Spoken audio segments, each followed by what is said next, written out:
Untuk mengulas langkah UGM dalam memberikan penjelasan soal keaslian ijazah Presiden Joko Widodo, malam ini sudah bergabung bersama kita Dekan Fakultas Kehutanan UGM, Bapak Sigit Sunarta. Selamat malam, Pak Sigit.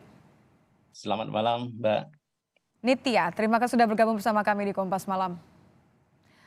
Pak Sigit, pertanyaan saya begini, kenapa UGM merasa perlu untuk memberikan respon terhadap laporan dugaan ijazah palsu Presiden Joko Widodo? Baik. Jadi sebetulnya seperti dikatakan oleh Pak Wakil Rektor tadi bahwa kita akan mengklarifikasi bagi alumni kami yang kemungkinan dipertanyakan keabsahan dari ijazah-ijazahnya. Nah, ini kebetulan kepada Pak Jokowi, bisa jadi nanti suatu saat kepada alumni yang lain kita juga akan mengklarifikasi dengan hal yang sama begitu, Mbak. Ini pernah terjadi sebelumnya nggak Pak, sampai UGM harus mengklarifikasi, memberikan pernyataan bahwa ini betul adalah ijazah asli kepada alumni lain? Kalau di Fakultas Kehutanan sendiri saya pernah, manakala saya dulu menjabat sebagai Wakil Dekan Bidang Akademik dan Kemahasiswaan, ada alumni kami yang kebetulan mencalonkan wali kota begitu. Mhm. Kami ditanyai beberapa hal yang berkaitan dengan keabsahan ijazah tersebut, begitu. Dan tidak bermasalah ya? Artinya memang betul ijazahnya asli? Setelah kita cocokkan dengan data yang ada di kami, semuanya asli, sehingga kita katakan bahwa ijazah yang dimaksud adalah asli, begitu. Oke, bolehkah dijelaskan kepada kami seperti apa sebenarnya proses verifikasi yang dilakukan UGM untuk memastikan keaslian semua ijazah alumni yang dipertanyakan khususnya untuk Joko Widodo? Baik.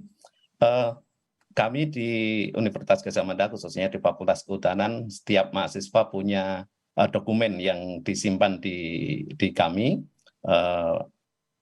setiap angkatan, kemudian per orang begitu. Jadi dokumen-dokumen mulai dari pendaftaran, kemudian juga bahkan untuk slip pembayaran, kemudian nilai-nilai itu semua terdokumentasi dengan baik di Fakultas Kehutanan, sehingga untuk hal-hal yang seperti ini sebetulnya kalau benar asli itu sangat mudah, karena kita akan membuka dokumen-dokumen yang ada di kami, kemudian kita cocokkan yang ada di masyarakat, dan itu kita katakan sebagai dokumen yang asli begitu.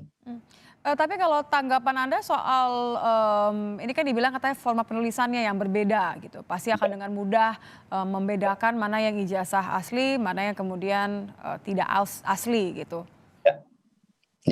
Jadi begini, Mbak, kebetulan kami sudah meneliti mengenai ijazah-ijazah kebetulan yang lulus pada tahun yang sama. Untuk Pak Jokowi yang lulus pada November tahun 1985, kami meneliti ijazah-ijazah kawan-kawannya yang kebetulan lulus pada bulan tersebut. Dan ternyata ijazah itu sama persis, di mana kami memang memiliki format yang sedikit berbeda dengan yang lain, di mana untuk kami itu ijazah ditulis dengan tulisan halus begitu, Mbak. Oke, berarti kalau sudah memverifikasi, sudah ada klarifikasi juga, akankah kemudian UGM melakukan gugatan mungkin terhadap mereka yang menuding ijazah Jokowi ini, palsu? Seperti dikatakan oleh Pak ahli hukum tadi, Pak Sandi, bahwa selama ini belum menyangkut UGM, artinya gugatannya menuju ke UGM, kita belum akan bersikap. Kita masih memberikan klarifikasi saja, sebatas itu. Oke, jadi tidak akan ada gugatan hanya untuk mengklarifikasi bahwa tuduhan itu tidak benar begitu ya. Jadi Betul. ijazah, Presiden Joko Widodo ini asli dan tidak seperti yang dituduhkan. Terima kasih keterangannya Dekan Fakultas Kehutanan UGM, Bapak Sigit Sunarta sudah bergabung bersama kami di Kompas Malam. Sama-sama.